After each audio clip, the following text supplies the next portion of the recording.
This is the ThermalGrizzly WireView Pro II.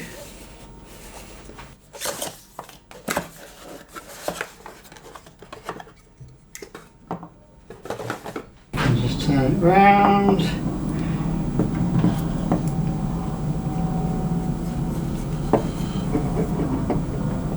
And there it is.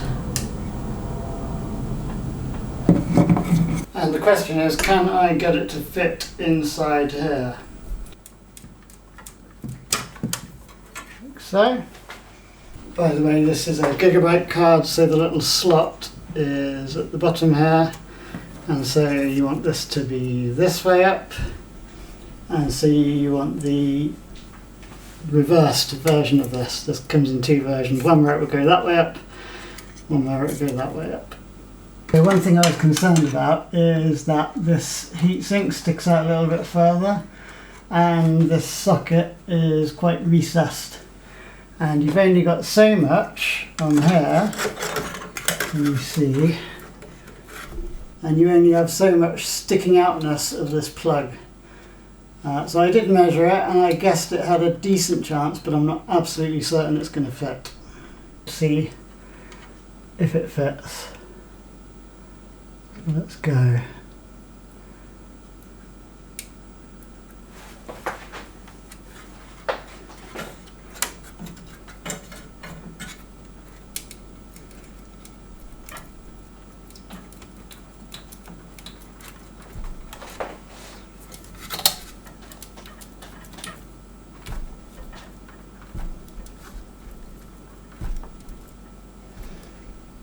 Okay, this actually looks like I have a bit of spare room. I'll show you. There we go, another view with a bit more ISO on the camera. We have little thermocouples to connect. We've got a USB 2 for communication between the motherboard and WireView. And we've got this, which is for powering off the PC if things get too hot. And so I've got this F panel breakout wire. So the thing I had to search for to find this was F_panel adapter or F_panel breakout cable, something like that. And so I should be able to wire things up with this. So for instance, this power switch can plug into here, and then one of these will go to the WireView, this white one, and this black one will go to the original location on the motherboard for the power switch. Okay, I've rerouted my cable so it comes out under here now, and the idea is to plug it in under here.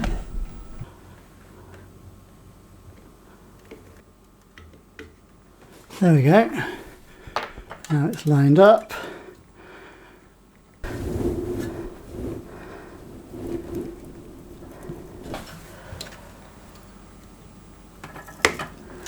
Good click. Just want as much clearance here for the air to the graphics card.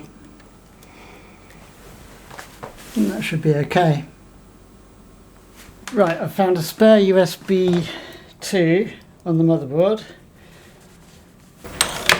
and so it goes like this,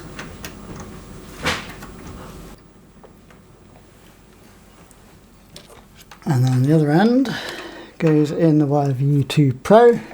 Okay, it does go in there, but it's going to block other things, so I'm going to plug that in later. Okay, this thermocouple I thought had some self-adhesive stuff on it, but it doesn't.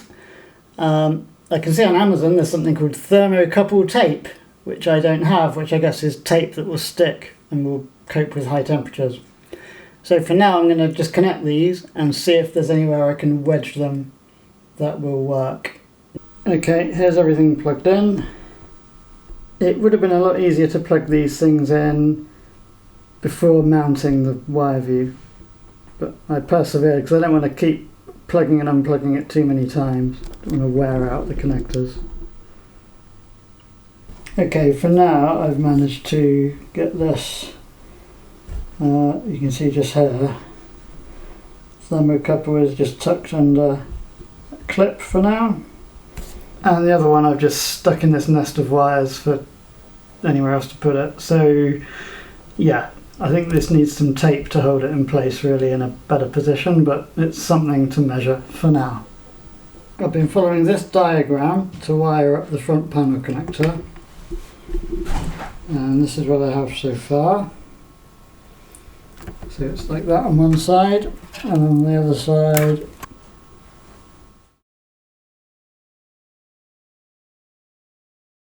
okay, this is how it ends up looking. I think I've wired these in correctly. I think I've wired them in correctly.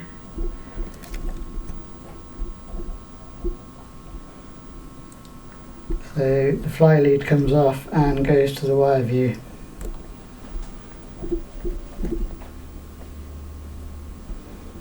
So I just need to tidy up these wires a bit, and then we can try it out.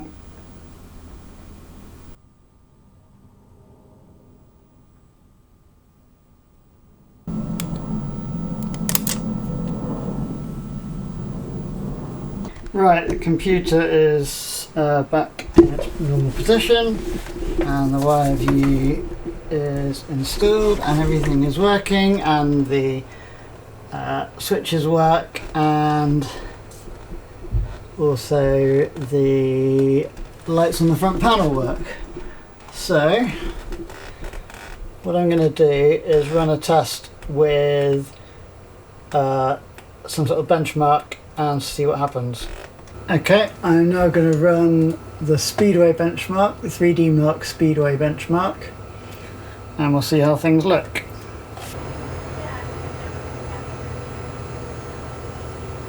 Okay, so it's starting up. We're running at about 160 frames a second, and you can see we're drawing about 500 watts. Now I am using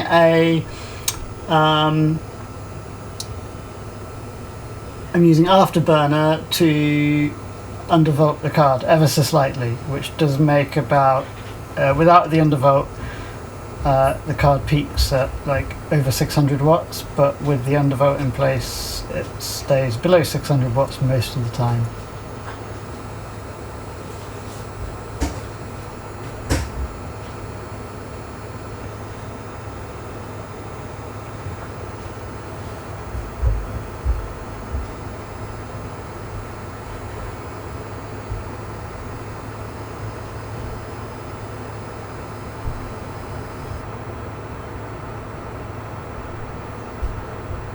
Every so often you'll get quite an extreme difference between the current on each pin, and what I think is happening is that the sampling is working at a slightly different time, so the current is going up and down quite quickly as the card's doing different things, and each pin is sampled at a slightly different moment in time.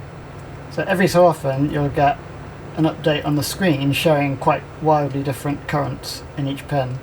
But then in the next update things are back to normal. So I think that's just normal.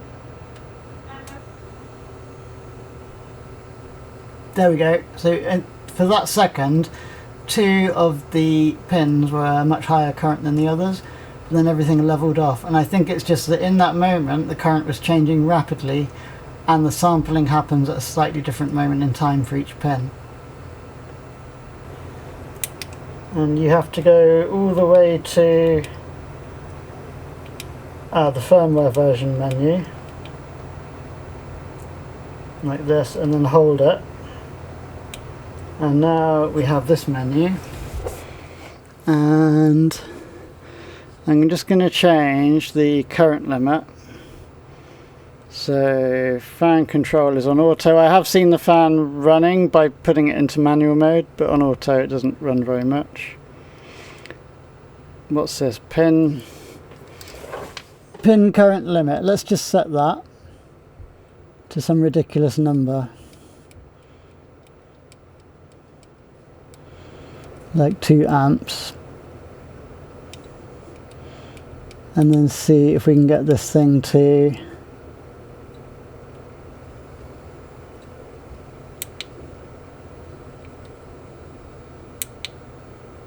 there we go.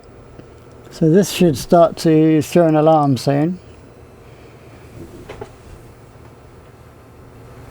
And then power off the computer. There we go.